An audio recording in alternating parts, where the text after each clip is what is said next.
Abatement के chapter हम पढ़ रहे हैं।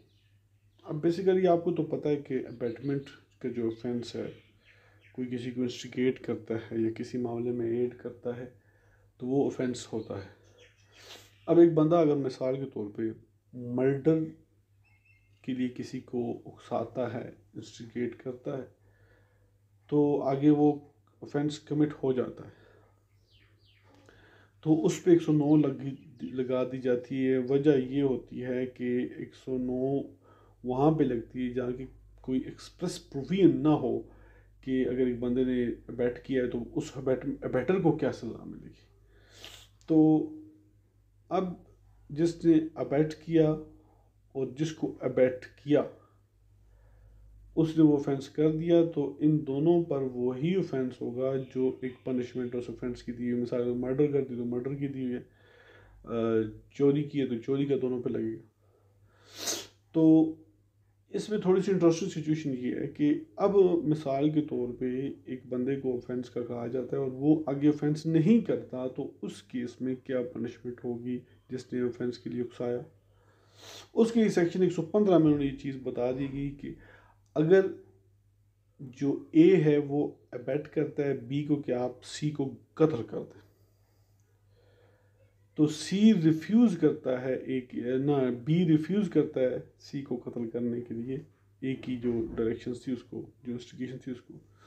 अब चूंकि ऑफेंस हुआ तो नहीं, लेकिन ए ने तो अपनी तरफ से इंस्टिगेट किया, तो in that very case section 115 attracts कि अगर एक ऑफेंस के लिए कहा गया हो जो ऑफेंस डेथ का हो या लाइफ इम्प्रिजनमेंट का, उसको अगर कमिट ना किया गया हो तो उसकी punishment shall be extend to 7 years होगी या विद फाइन होगी। ठीक है, ये उसको बता दिया गया। इसी तरह अगर उस ऑफेंस को कमिट करते हुए ग्रीवियस हर्ट हो जाता है, अब वो कमिट तो हो गया, ग्रीवियस हर्ट हो गया, तो अब वो ग्रीवियस हर्ट के लिए सज़ा 115 में ही आगे नीचे दे दी गई कि आप उसको 14 साल तक सज़ा दे सकते हैं। Shall not be extend to 14 years, 14 years से ज़्यादा नहीं होगी। तो वो इतनी सज़ाएँ, अगर ग्रीवियस हर्ट होता है, ऑफेंस कमिट होता है, कत्ल नहीं होता, ग्रीवियस हर्ट हो जाता है, क्योंकि अब उस ऑफेंस की भी सज़ा आगे नहीं दी गई ग्रीवियस हर्ट वाले की ऑफेंस की। वरना तो इस पर थोड़ा सा एक क्वेश्चन उठता है कि अगर 337 ही लग जाता है तो 337 के लिए फिर आपको 337 की पनिशमेंट देनी चाहिए उसमें जो ऑफेंस में थे। लेकिन यहाँ पे बात थोड़ी सी डिफरेंट है कि अगर आप 107 की नीचे एग्जांपल पढ़ें तो उसमें ये बता दिया गया कि एक में वो रिफ्यूज़ल है और दूसरे में वो एक्शन है एग्जांपल में। तो जिसमें एक्शन है तो उसमें वो कह दिया गया है कि जी जो सेम ऑफेंस उसने किया उसमें लगेगा, लेकिन अब स्टैब करता है, किसी को छुरी मारता है, वो बच जाता है, मरता नहीं है, तो इस केस में सेक्शन 115 का इतलाक होता है, जो मेरे नज़दीक है। अच्छा, अब इसी तरह एक ऑफेंस है जिसकी पनिशमेंट सिर्फ इम्प्रिजनमेंट है। ठीक है, सिर्फ इम्प्रिजनमेंट है। तो अगर वो कोई बंदा किसी को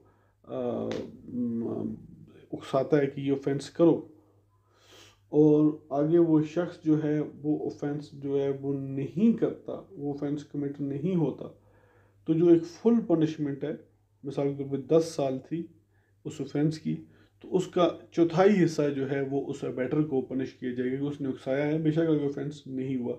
वो है सेक्शन 16 के अंडर। इसी तरह सेक्शन 16 के अंडर ये भी बता दिया गया अगर कोई पब्लिक सर्वेंट जो है एक दूसरे को रिश्वत के लिए उकसाते हैं तो इन डैट वेरी केस क्या होगा।